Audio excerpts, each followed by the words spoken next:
Hola, la Constitución Federal establece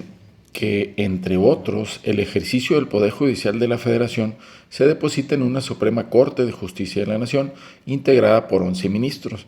que con sus resoluciones dan certeza jurídica a la sociedad en cuanto al sistema jurídico nacional.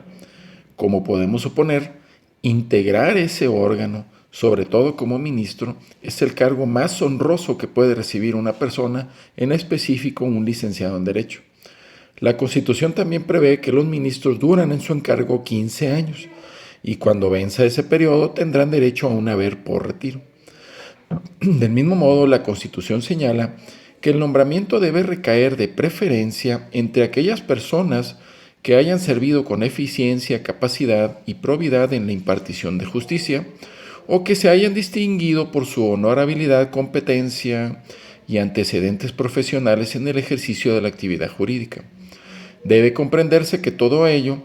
es porque como órgano jurisdiccional terminal y por la relevancia de sus resoluciones, es de esperarse que los ministros reciban embates tanto de la sociedad como de diferentes poderes, ya sea los constituidos, como el Ejecutivo y Legislativo, o como los fácticos, esto es prensa, iglesia, opinión pública. De ahí que la persona que ocupe ese puesto, al contar con esas atribuciones mínimas, sabrá hacer frente y soportar esas presiones, a fin de hacer respetar y respetar la Constitución sobre cualquier acto de autoridad o particulares, aun y cuando estén bañados en un aura de moralidad o dignidad institucional.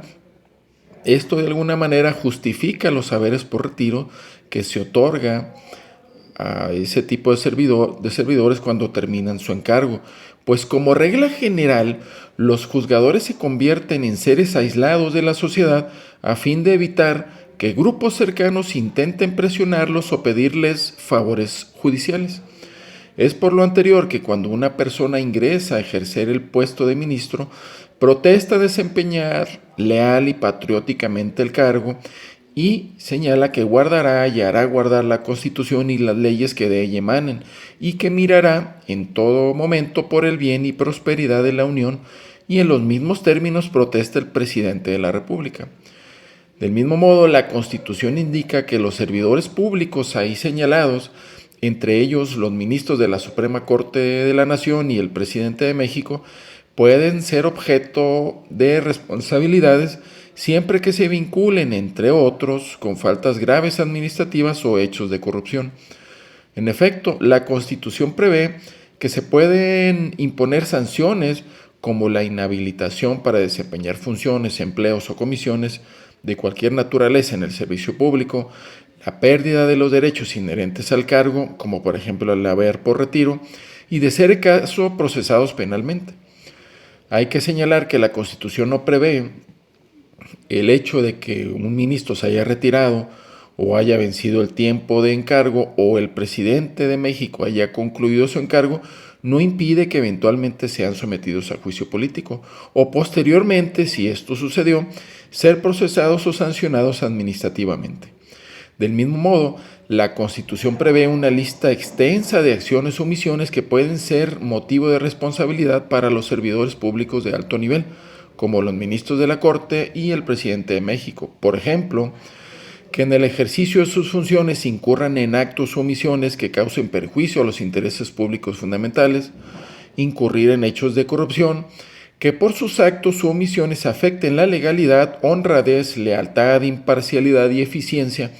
que deben observar en el desempeño de sus empleos, cargos o comisiones, lo que podrá redundar en la pérdida de derechos económicos derivados del puesto.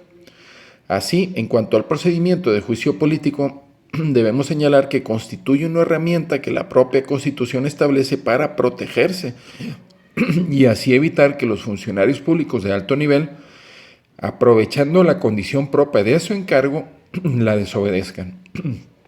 En ese sentido, cualquier persona, mediante la presentación de elementos de prueba, podrá formular denuncia ante la Cámara de Diputados del Congreso de la Unión respecto de conductas o omisiones atribuidas, entre otros, a los referidos servidores.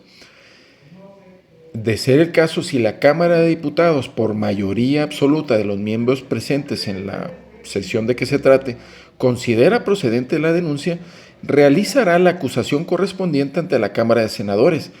la que, erigida en jurado de sentencia, siempre que así lo decidan 2/3 partes de los miembros presentes de la sesión correspondiente,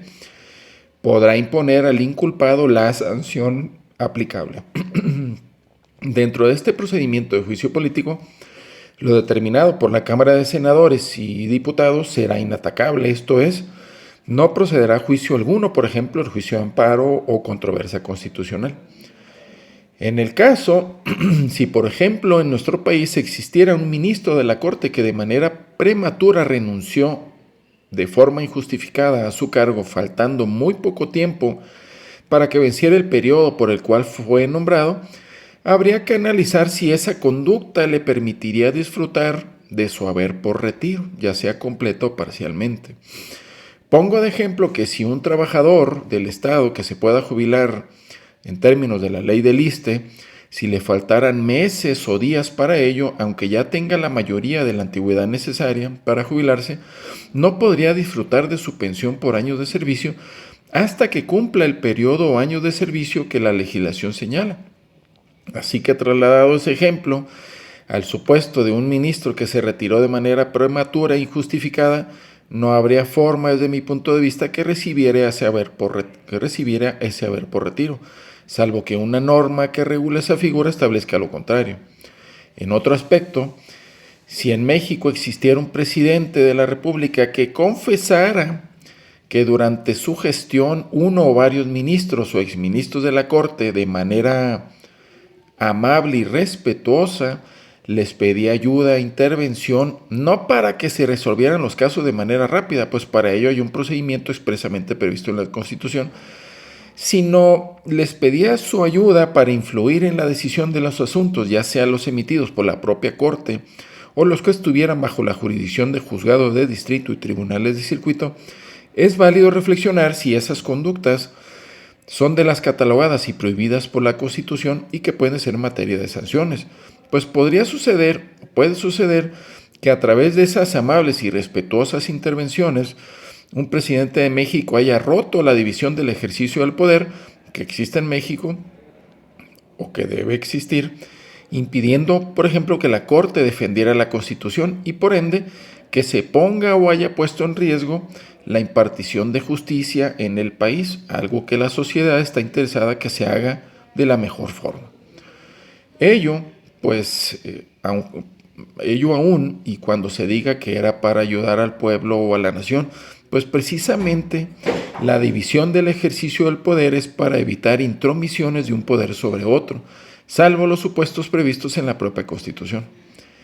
Como vimos, a través del juicio político pueden sancionarse a servidores públicos de alto nivel que, aprovechándose de ello, violenten la Constitución, y si ya terminaron su encargo, es posible denunciarlos y, de ser el caso, pueden ser sancionados siguiendo los procedimientos previstos en las normas correspondientes. Hasta pronto. Vota este 2 de junio de 2024.